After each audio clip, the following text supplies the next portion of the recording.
ধাপে ধাপে আমরা অগ্রসর হচ্ছি। আমরা আগামী দিনে পূর্ণাঙ্গ শরিয়া কায়েম করার স্বপ্ন দেখি।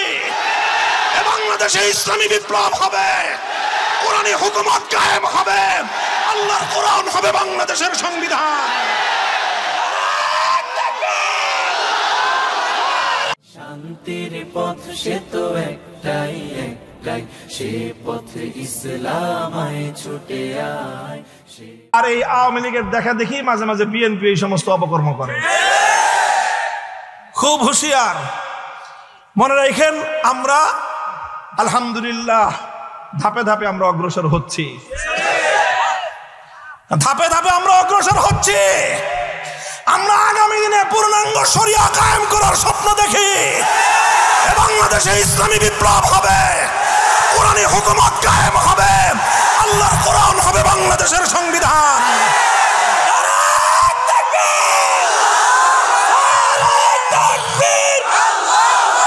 যারা আগামী দিনে বাংলাদেশে রাষ্ট্র রাজনীতি নিয়ে রাষ্ট্র এবং রাজনীতি নিয়ে কথা বলতে চাইবেন, রাষ্ট্র এবং রাজনীতির প্রসঙ্গ আলোচনা করতে চাইবেন, আপনাদের কাছে আমাদের স্পষ্ট বার্তা হলেই যে আমরা এখনই আপনাদেরকে এই কথা বলি না যে আপনারাও ইসলামী রাজনীতি করেন, যদিও এটাই বলা উচিত, এটাই সত্য কথা।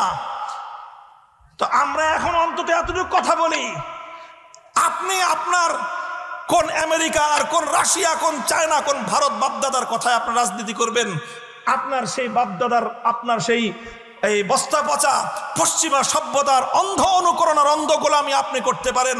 আমরা যারা ঈমান পেয়েছি, আমরা যারা আল্লাহর কোরআনকে বক্ষে ধারণ করেছি, আমরা যারা ইসলামকে বক্ষে ধারণ করেছি, আমার জীবনের প্রতিটি কাজ ইসলাম ধর্মের অনুসারেই হবে। আমার ব্যক্তি জীবন ইসলাম অনুযায়ী চলবে, আমার পরিবার ইসলাম অনুযায়ী চলবে, আমার ব্যবসা বাণিজ্য ইসলাম অনুযায়ী চলবে, আমার রাজনীতিও ইসলাম অনুযায়ী চলবে।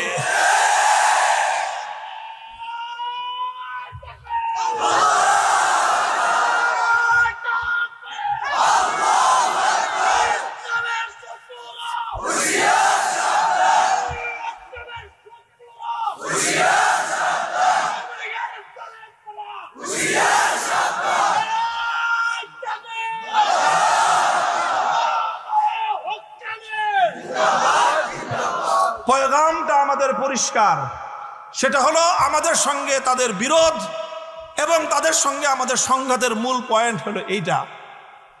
আমরা তাদের কাছ থেকে অন্য কোনো ফ্যাসিলিটি আর সুযোগ সুবিধা নিয়ে মারামারি করি না। আমরা তাদের সঙ্গে, আওয়ামী লীগ বিএনপি কারো সঙ্গেই আমাদের দুনিয়ার স্বার্থের লড়াই নাই।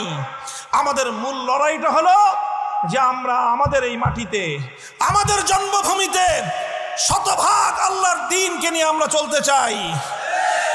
আমি যেখানে যা করব সেটা ইসলাম অনুযায়ী করব। আমার ইসলাম পালন করবার উপর কোন ধরনের বিধিনিষেধ আরোপ করার কোনো অধিকার তোমাদের নাই। আর আমার ইসলাম পালন করবার ক্ষেত্রে যদি কোথাও কোনো বাধা প্রদান করবার কোনো পরিবেশ আমরা দেখি, সেই বাধাকে ভেঙে গুড়িয়ে দেওয়ার জন্য যা করতে হয় সেটাই আমরা করব, সেটাই আমরা করব ইনশাআল্লাহ। এই জায়গাটা হলো মূল কথা আমাদের, এই জায়গাটা আমাদের মূল কথা। এটা খুব ভালো করে মনে রাখবেন। অন্য কোনো পেশাল এই সব জায়গায় উঠাবেন না। যখনই আমরা ঈমান এবং কুফরির আলোচনা করি, তখন কে কয় রাকাত তাহাজ্জুদ পড়ছে এই কথা বলবেন না, কে কয়বার হজ করছে সেই কথা আনবেন না। আপনি তখন আনবেন যে আপনি ইসলামের কোনো বিধানের সঙ্গে আপনার সাংঘর্ষিকতা আছে কিনা, আপনি আল্লাহর কোরআনের অপব্যাখ্যা করেন কিনা। পূর্ণ আওয়ামী লীগের দলটা লাকুম দীনুকুম ওয়ালিয়া দীন আল্লাহর কোরআনের এই আয়াতের এমন অপব্যাখ্যা করে যে অপব্যাখ্যাকে বিশ্বাস করলে একজন মানুষ বেঈমান হয়ে যায়। আপনারা এগুলো করবেন না। বলতে পারলে ভালো কথা বলবেন, নাহলে চুপ থাকবেন। আল্লাহর কোরআনকে নিয়ে অপব্যাখ্যা দেওয়ার কোনো অবকাশ, কোনো অধিকার আপনাদের নাই। ওলামায়ে উম্মতকে বলবো, সবাই যার যার জায়গায় কাজ করতে থাকি। আর আল্লাহর জমিনে ইসলামকে বিজয়ী করবার যেই চলমান আমাদের যে সংগ্রাম, প্রত্যেকে যার যার জায়গা থেকে এই সংগ্রামকে আমরা সহযোগিতা করতে থাকি। খবরদার, কোন পরিবেশে কোন প্রেক্ষাপটে আল্লাহর কোরআন এবং নবীর সুন্নাহর মূল পথকে বাধাগ্রস্ত করার কোন কাজের সাথে কোন আলেম সম্পৃক্ত হওয়ার দুঃসাহস দেখাবেন না। আমি আপনাদেরকে বলে যাই, যে প্রসঙ্গ আমি তুলেছিলাম, আখেরি প্রসঙ্গ আমার, ওই যে বিষয় ছিল যে ভাস্কর্যের নামে বাংলাদেশের রাস্তার মোড়ে মোড়ে মূর্তি স্থাপন করবার একটা আয়োজন ছিল। এই আয়োজনটাকে বৈধতা দেওয়ার জন্য এরকম কিছু খোড়া যুক্তি, ওই যে আগুন পূজা, আগুনকে সম্মান করাকে বৈধতা দেওয়ার জন্য আওয়ামী লীগের কিছু নেতা নেত্রীরা যেরকম খোড়া যুক্তি দাঁড় করাইছিল, ঠিক ওই রকম কিছু খোড়া যুক্তি দাঁড় করাইছিল তারা এই ভাস্কর্যকে বৈধতা দেওয়ার জন্য। এর চেয়েও বড় দুঃখজনক বিষয় হলো, কিছু মানুষকে টুপি দাড়ি লাগায়ে মিডিয়ার সামনে এনে তাদেরকে দিয়েও ভাস্কর্যের ব্যাপারে কোরআন এবং হাদিসের রেফারেন্স দিয়ে এই যে কোরআন নাজিল হয়েছে শিরককে মূলোৎপাটন করে তাওহীদ কায়েম করার জন্য, যে আল্লাহর পয়গম্বরের জীবনের মূল মিশন ছিল আল্লাহর জমিন থেকে সমস্ত শিরক উৎখাত করে একত্ববাদ কায়েম করা, সেই নবীর হাদিস থেকে জালিয়াতিপূর্ণভাবে এই ভাস্কর্যের বৈধতা প্রমাণ করার জন্য কিছু মিথ্যা প্রমাণ দাঁড় করানো। আমি আপনাদেরকে বলি, আবার আপনারা খুঁজবেন, এই নেট ইন্টারনেটে আজকাল সবকিছু থাকে। কারা কারাই অপকর্মগুলো করেছিল, কারা কারাই অপকর্মগুলো করেছিল, এদের ব্যাপারে সমাজে কোনো প্রশ্রয় দেওয়ার, কোনো নমনীয়তার সুযোগ নাই। এরাই হলো ইসলামের সবচেয়ে বড় দুশমন। আসমানের নিচে জমিনের উপরে ইসলামের জন্য এর চেয়ে বড় ক্ষতিকর প্রাণী আর কেউ হতে পারে না। আলহামদুলিল্লাহ, সেই সময়ে কিছু মানুষকে আল্লাহ পাক তৌফিক দিয়েছিলেন যে না, এই কথাটা যে ইসলামের মধ্যে কোন ব্যক্তি বা কোন জীব জন্তুর, কোন জানোয়ারের, কোন প্রাণীর প্রতিকৃতি তৈরি করবার সুযোগ নাই। চাই সেটা পূজা করার জন্য বানানো হোক, অথবা চাই সেটা কোথাও প্রদর্শনী করবার জন্য বানানো হোক, এরকম দেহ বিশিষ্ট, অবয়ব বিশিষ্ট কোন প্রাণীর আকৃতি বানানোর কোন সুযোগ ইসলামের মধ্যে নাই। এই কথাগুলো আমরা বলেছিলাম। যেহেতু বিষয়টা ছিল ওনার বাবার, খুব হাতে লাগছিল ওনার, আমাদের বিরুদ্ধে চারণ শুরু করলেন। আমরা বলতে চাইলাম যে এটা আপনার ব্যক্তির বিরুদ্ধে আমাদের কথা নয়, এটা আপনার বাবার বিরুদ্ধে কথা নয়, এ কথা হলো তাওহীদের পক্ষের কথা, এ কথা হলো শিরকের বিরুদ্ধে কথা। কেন এত বড় কথা বললাম? বাংলাদেশের সবচেয়ে বড় মেগা প্রজেক্ট পদ্মা সেতু এবং তার সংযোগ সড়ক, শত শত কোটি টাকার খরচে নির্মিত এই মহা প্রজেক্টের মাথার উপর দেবতার মূর্তি বসাইবেন, বেদি বানাইলেন, বেদি বানাইলেন আর মূর্তিও বানানো হয়ে গেল। কথা বললাম আমরা, বাগড়া বাঁধলো, ক্ষিপ্ত হলেন আমাদের উপরে ক্ষিপ্ত হলেন। বাবার সেই মূর্তিটাকে, সেই দেবতাকে ওখানে বসাইতে পারলেন না। এই ক্ষিপ্ত হয়ে আমাদের বিরুদ্ধে ষড়যন্ত্রে এমন কোন কুচক্র নাই যেই কুচক্র তারা আমাদের বিরুদ্ধে পরিচালনা না করেছে।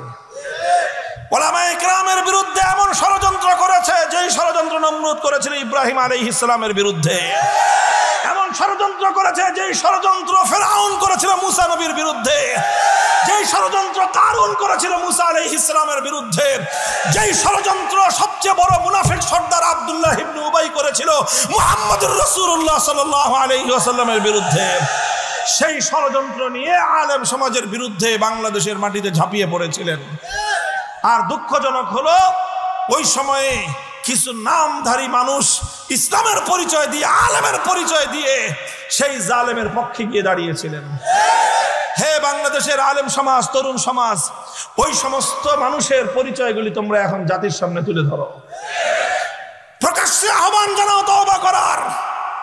আর যদি তারা তওবা না করে, সেই শিরকের বিরুদ্ধে সাফাই গাওয়ার কারণে বাংলার মাটিতে তাদের বিচার করতে হবে। আলহামদুলিল্লাহ, এভাবে যদি আমরা চলতে পারি, আল্লাহ পাক আমাদেরকে দেখায় দিয়েছেন, আল্লাহ সাহায্য করেছেন কি করেন নাই? হকের ঝান্ডা নিয়ে দাঁড়ান, সত্যের ঝান্ডা নিয়ে দাঁড়ান। হয় হয়তো কিছু ত্যাগ আর কোরবানি আল্লাহ আমার আপনার কাছ থেকে নিবে, হয়তো কিছু মানুষের জীবন যাবে, হয়তো কিছু মানুষের রক্ত ঝরবে, হয়তো কিছু মানুষ অন্ধকার কারা প্রকোষ্ঠে বন্দিত্বের বরণ করতে হবে। আর এভাবেই কিছু ত্যাগ আর কোরবানির সিঁড়ি নজরানা হবে, আল্লাহর জমিনে আল্লাহর দ্বীনের ঝান্ডা সমুন্নত হবে। শহীদের রক্তে ইনশাআল্লাহ ইসলামের বিজয় আসবে ইনশাআল্লাহ। আমরা সেই সুদিনের স্বপ্ন দেখতেছি। কথা বলেন ঠিক না বেঠিক? আলহামদুলিল্লাহ। এই সামান্য একটু ত্যাগ আর কোরবানি, সামান্য কিছু আলেমদের, কিছু আলেমের রক্তের নজরানা, কিছু আলেমের কারাবরণ, এর সুফল কি হলো? 2 ঘন্টাও লাগে নাই, সারা বাংলাদেশ ভাস্কর্য নামক মূর্তি থেকে পবিত্র হয়ে গেছে। কে করলো এই কাজ? আমরা তো কাউকে বলি নাই। সারা বাংলাদেশের কোথাও এই সমস্ত অপবিত্রতার নাই। ওয়ার রুজজা ফাহজুর, ওয়ার রুজজা ফাহজুর, ইয়া আইয়ুহাল মুদাথথির কুম ফানজির ওয়া রাব্বাকা ফাকাব্বির ওয়া সিয়াবাকা ফাতাহহির ওয়ার রুজজা ফাহজুর। আল্লাহ পাক রব্বুল আলামিন হেরার গুহা থেকে নবী মুহাম্মদ আরবি সাল্লাল্লাহু আলাইহি ওয়াসাল্লামকে পয়গাম দিয়ে পাঠিয়েছিলেন, হে আমার নবী, এক আল্লাহর বরত্বের ঘোষণা করেন, আল্লাহর জমিন থেকে, মুসলমানদের ভূখণ্ড থেকে সমস্ত মূর্তিকে অপসারণ করে দেন। কাউকে বলতে হয় নাই। আল্লাহ পাক ইমানদারদের অন্তরের মধ্যে ঢেলে দিয়েছেন যে 5ই আগস্টের বিপ্লব হলো আল্লাহর জমিন থেকে, মুসলমানদের ভূখণ্ড থেকে মূর্তি উচ্ছেদ করার বিপ্লব। এটা ভালো করে বুঝেন। এই বিপ্লবের সবচেয়ে বড় আইকন, সবচেয়ে বড় লক্ষণ হলো এই বিপ্লবের যেটা মানুষের চোখে ধরা পড়ার মতো যেই কাণ্ডটা ঘটছে, সেটা হলো বাংলাদেশের সমস্ত জায়গা থেকে, এইভাবে মুসলিম ভূখণ্ডের সমস্ত জনপদ থেকে, সমস্ত স্থাপনা থেকে সমস্ত মূর্তিকে অপসারণ করা হয়েছে। আমরা দেখেছি কোনো ব্যক্তি বিশেষের মূর্তি না, সব মূর্তিকে অপসারণ করা হয়েছে। কিছু মানুষের আগুন জ্বলতেছে হিংসার, গায়ে আগুন ধরতেছে মূর্তি প্রেমিকদের। আমরা বলি কুল মুতু বিগাইজিকুম, তোমাদের আগুনে তোমরা জ্বলে পড়ে ছারখার হও। ইসলামের এই আলো তোমাদের এই জ্বলাপোড়ায় কিছুই হবে, নিভবে না। ইসলাম ইনশাআল্লাহ পূর্ণাঙ্গতা পাবে। কথা বলেন ঠিক না বেঠিক? আমাদের পরবর্তী টার্গেট হলো চূড়ান্ত ইসলামী বিপ্লব।